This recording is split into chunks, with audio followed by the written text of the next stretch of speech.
Halo sahabat-sahabat Dedi, hari ini kita akan membahas topik mengenai function. Apa itu function? Di video kali ini kita akan mengupasnya ya.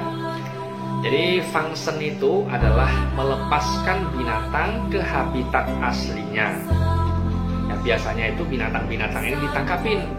Ya, kemudian kita sebagai umat Buddha, karena kita sudah belajar yang mengenai cinta kasih, belas kasihan, maka kita beli itu binatang-binatang, kemudian kita lepaskan kembali ke habitatnya. Itulah pengertian sederhana dari function. Terus hewan-hewan apa saja yang boleh difunction? Ya, hewan-hewan yang boleh difunction itu banyak sekali jenisnya. Ya, tergantung kita melihat apa pada saat itu. Ketika kita lihat ada orang nangkap ular, ya kemudian kita beli ularnya, kita function. Kemudian kita lihat ada orang nangkap burung, kita beli burungnya, kita function. Sama juga ikan juga demikian, kura-kura juga demikian, labi-labi juga demikian. Jadi banyak sekali jenis-jenis binatang yang bisa kita function. Ya, tapi kemudian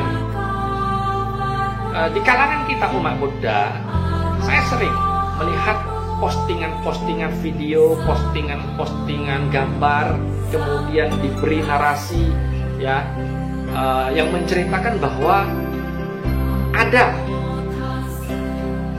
binatang tertentu yang kita tidak boleh function. Ya, misalnya saja burung. Nah, jadi saya melihat atau membaca di media sosial burung. Ya, itu digambarkan satu buah sarang burung dengan anak-anak burung yang mati di situ, ya, di gambar tersebut. Kemudian diberi narasi bahwa nanti ketika kita membeli burung dari orang yang menangkapi burung, nanti anak-anak mereka ini, anak-anak burung ini akan mati. Dan karena kita membeli, kita mendorong orang-orang yang menangkap burung ini akan terus menangkap dan menangkap lagi. Ya, sehingga akan banyak anak-anak burung yang kemudian mati.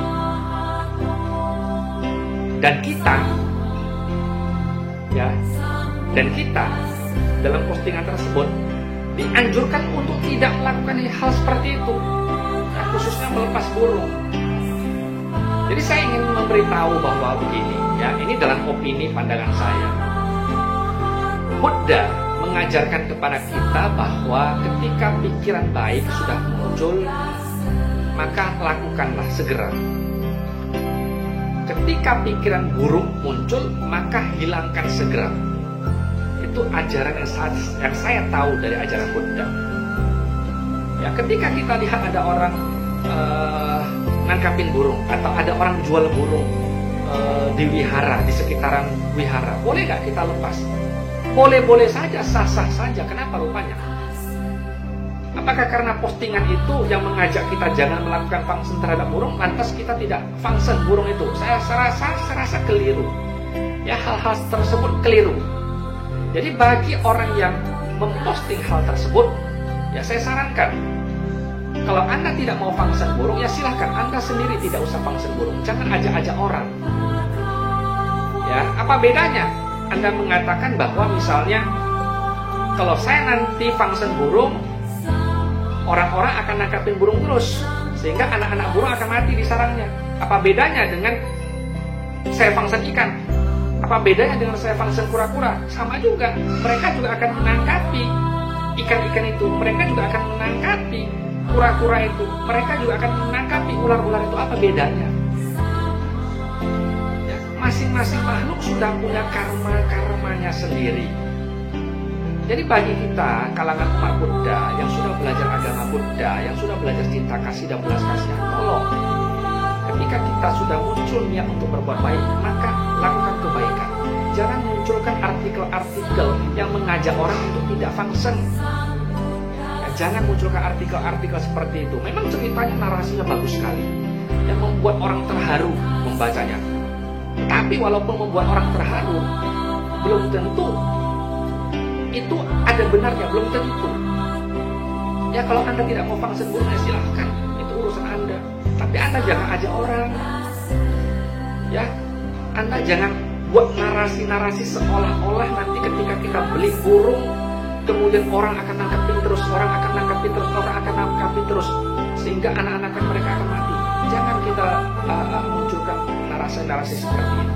Buddha sudah jelas mengatakan bahwa ketika pikiran baik sudah muncul, lakukan. Ya, ini malah kita umat Buddha aneh. Ya, diajak orang untuk tidak fangsen, diajak orang untuk tidak melepas burung dengan alasan yang menggugah hati, padahal alasannya belum tentu benar.